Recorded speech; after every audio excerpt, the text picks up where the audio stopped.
Assalamualaikum warahmatullahi wabarakatuh.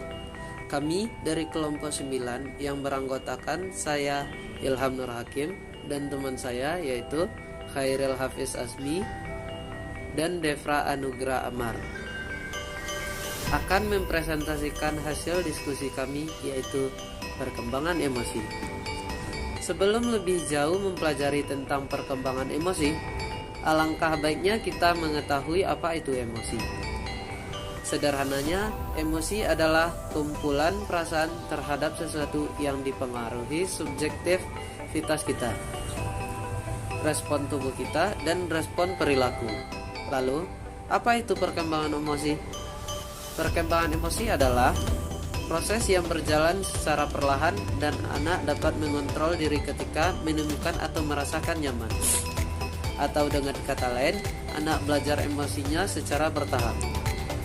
Pada karakteristik perkembangan emosi, pola emosi masa remaja adalah dengan pola emosi masa kanak-kanak. Jenis emosi yang secara normal dialami adalah cinta, kasih sayang, gembira, amarah, takut, cemas, cemburu, sedih, dan lainnya. Berikutnya, saya akan menjelaskan beberapa kondisi emosional. Pertama, cinta atau kasih sayang.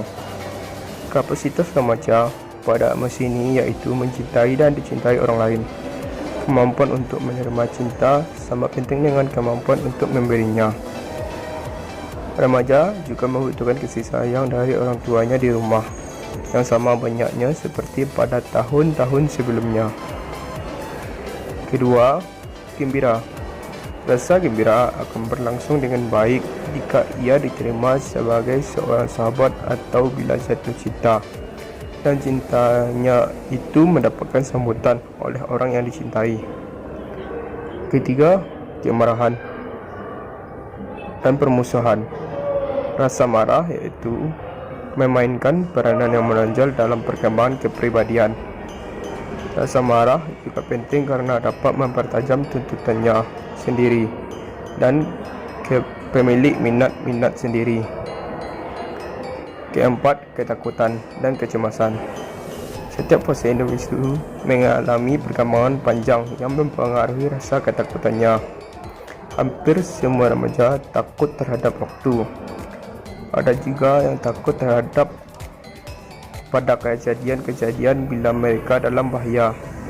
Beberapa orang dapat mengalami rasa takut sampai berhari-hari, bahkan sampai berminggu-minggu. Baiklah, untuk materi selanjutnya yang akan saya sampaikan yaitu hubungan perkembangan sosial emosional dengan perkembangan kognitif. Jadi dalam keadaan emosi dapat mempengaruhi proses kognitif dalam bentuk atau cara-cara yang sangat penting atau bahkan berakibat fatal. Adapun beberapa faktor yang mempengaruhi perkembangan emosi dan sosial peserta didik yaitu pertama kondisi fisik, kedua kondisi psikologi, dan yang ketiga adalah kondisi lingkungan. Adapun materi yang terakhir yaitu implementasi perkembangan emosi dan sosial dalam pembelajaran. Yang pertama yaitu perhatian guru perlu diarahkan kepada kemampuan siswa di dalam penyelenggaraan pendidikan. Yang kedua, guru perlu memberi pengarahan akademis yang sesuai dengan kemampuan, minat, dan bakat siswa.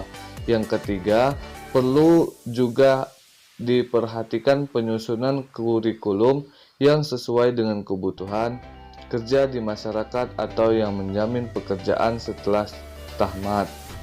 Yang keempat, perlu pula diperhatikan pendidikan tentang nilai kehidupan. Yang kelima, perlu pula diperhatikan tentang muatan lokal yang harus ditampilkan khususnya untuk SD.